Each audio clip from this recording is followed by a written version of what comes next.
When you're learning to quilt, it can cost a lot of money outlaying on plastic rulers, rotary cutters, cutting mats, and I'm here today to show you how you can do it on a budget with hopefully things you've got around your house.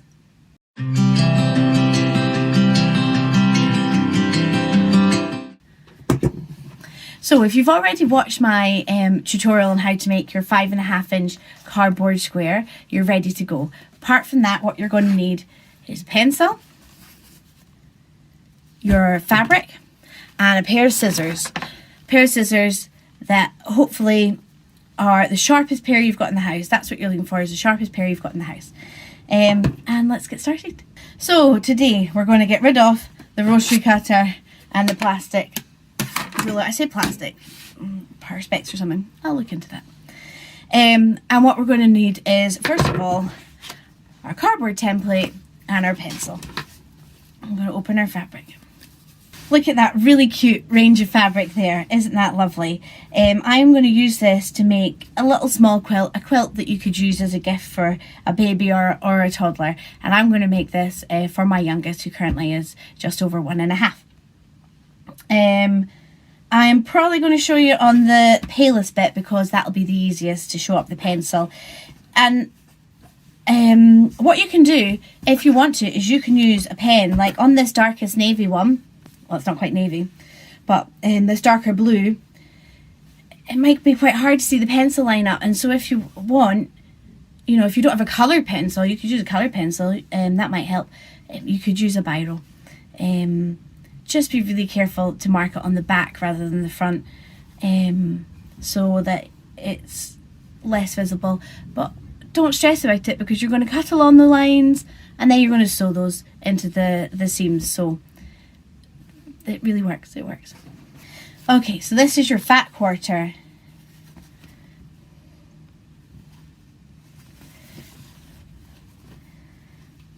What we're going to do is today we're going to work on the back of the fabric. Like I said, we want to mark on the back of the fabric so that it's less visible once we've cut it. Now, the best thing to do is to iron your fabric before you cut it, but unfortunately when making this video I'm in a rush because the children are only out for another 5 minutes, so I'm going to cheat and not iron this today, but you should iron. But ultimately the point of ironing is it makes it a better cut. You're going to have a more accurate cut. If you don't have an iron to hand, it's not the end of the world. You're just not going to have such accurate cuts probably. Here we go. So I'm going to line up the corner of the template with the corner of the fabric. Now this is a nice square template and a nice square fabric. So in we go. Got my pencil and I'm going to mark the line along there. And I'm going to mark the line along there. You see how I've got my square. Now what I like to do when I'm using, because this is how I started out. I didn't actually have the plastic ruler to start. I made a cardboard template.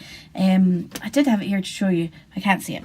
Anyway, what I like to do now is I actually like to draw out the row of squares, because I feel that then I can just cut along one straight line and then chop it up into its sections. So again, you should have ironed your fabric if you were doing this not in a hurry before your children came back and made a noise in your video. And that would make it more accurate for you. So that's, we got 2 and on to a third one. So I'm lining it up with that pencil mark.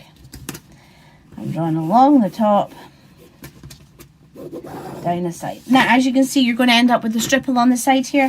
I would recommend cutting up this way to start, because you can always use that strip for something. So now I'm cheating slightly, because although these are my least good fabric scissors, these are still my sharp fabric scissors. These are just my cheapest pair. I can't even see where they're from. To be honest, I think these might be IKEA.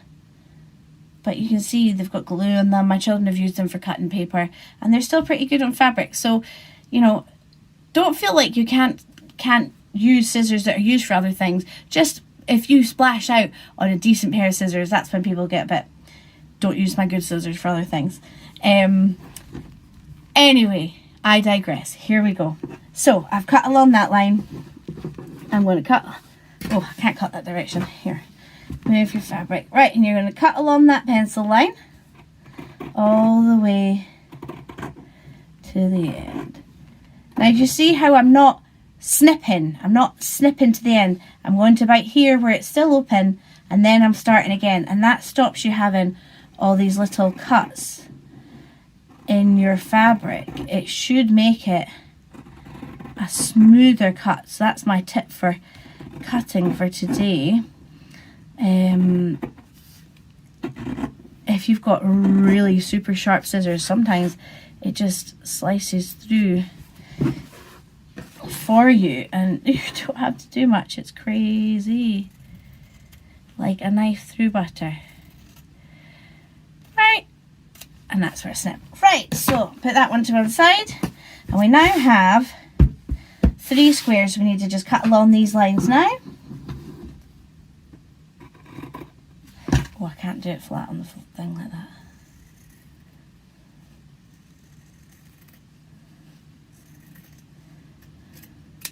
Now, don't stress about making this perfect. You know, you're supposed to enjoy making this quilt.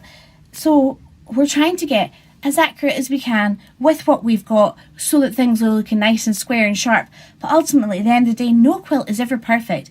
And the joy is in the making and you enjoying your craft and then somebody enjoying something that you've made for them that nobody else has the same one. So try not to get anxious about it. Try to just enjoy the process.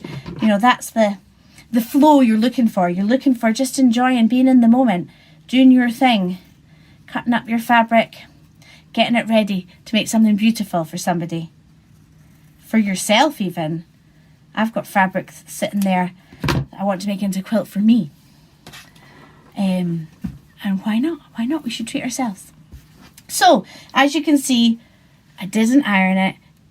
It's never going to be perfect when I've not ironed it, but these are the best I could do in the time I've got with what I had. So I now have 3 5.5 inch squares, and what I would do is I would go through the rest of the fabric doing the same thing, and in the end I would have a strip down here that I can use for something else. I can use it for some very tiny edging on your quilt or other projects, which I can show you at another time.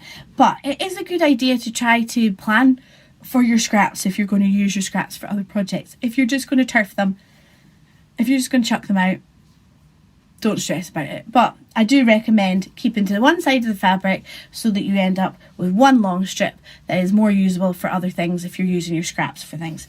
So what I would do is I would continue on and cut up all the fat quarters into 5.5 inch squares, ready to go.